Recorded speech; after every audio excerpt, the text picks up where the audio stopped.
with Eric Parker.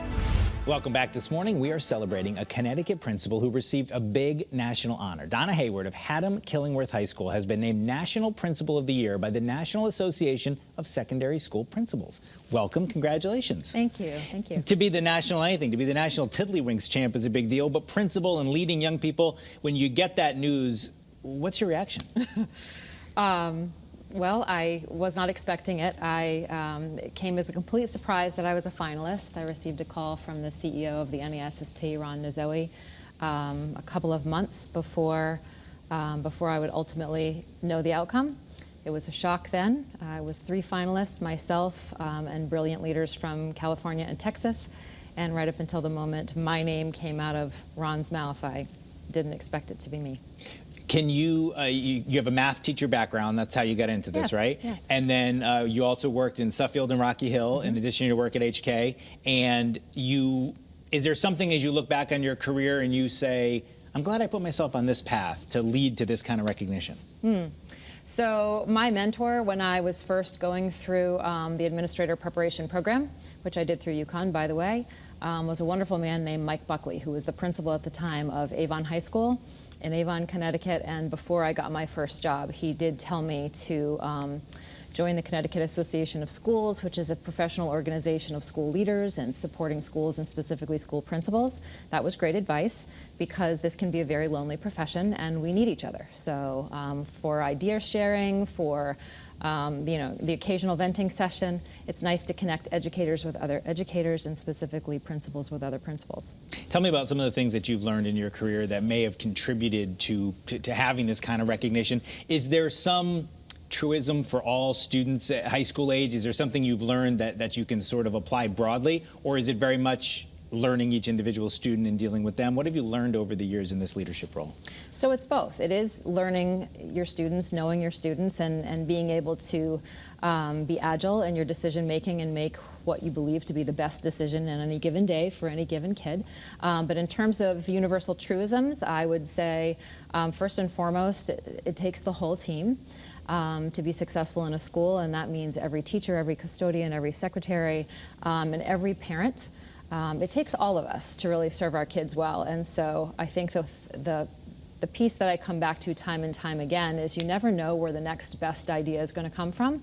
Often it comes from a student, often it comes from a teacher, often it comes from a staff person. It's never just me, and so I think that that's just something that I have kept in mind at all times. Is there something that you advice you always give to a parent of a new student, or if some parent came to you and said, my child going into middle school, going into high school, teenage years, what do you want me to know as a parent? Is there something that you could tell our viewers from that perspective? Sure, 2 things. I always encourage parents or any adult who works with children or cares about children, especially teenagers maybe, to listen to their kids. And sometimes, especially in the teenage years, you have to listen hard. You have to listen through the eye rolls, you have to listen through the mood swings, you have to really try to hear what they're telling you. And the second thing I always encourage parents is to partner with schools. Sometimes that piece is lost, especially as stressors in society and in individual families are on the rise, if you will. Sometimes that piece is lost. I'm very fortunate in our district. Our families are wonderful, and by and large our parents partner with us exceedingly well. But whenever humans come together for one vision and one mission, which is to raise our kids and make sure they're healthy and happy and well, we all win. So I want to talk to you. In the press release where they put out naming you the National Principal of the Year, they put some stats in there. Now, obviously, the organization that named you is secondary school principals, but they said 50% of school leaders across the country are considering a career change due to stress, and 75% reported needing mental health help over the previous year. You said it can be a lonely profession, but we hear this across education. Are you concerned that there's a crisis coming because of the stress educators are facing? There's not a crisis coming. The crisis is here. It's very, very real. There is a teacher shortage right now across the country, certainly in Connecticut. I'm feeling it in my district, and it's a great district. It's a great place to work. But every year there are fewer and fewer teacher candidates. For the first year in my career, this last graduating class, I had no students going on to college to become teachers. And if you fast forward that and think about, okay, what happens the day that I can't find a math teacher, the day that I cannot find an English teacher, the day that we cannot staff our schools, what happens? What does that look like? Our public education system is critical, it's foundational to who we are as a successful society, as a successful nation. That can't happen. So the crisis is here. And I think it's easy to look at you and say, National Principal of the Year, tell us about the kids. Well, but you're also the boss of the teachers, right? So what changes can be made to address that crisis? Are there things you're doing that you'd like to see the legislature do? How can we fix this, Donna? So a couple of things. I mean, obviously we're coming off a pandemic, which is just an extraordinary time for all professions, but teachers certainly felt it. I mean, we were on the front lines. Our schools could not close for any extended period of time, certainly. We had to figure out how to do school differently in the space of a week, essentially. And then we watched our students struggle through this and our families struggle through this. So it was a very stressful time. We're now getting past that, thankfully, right? And finally.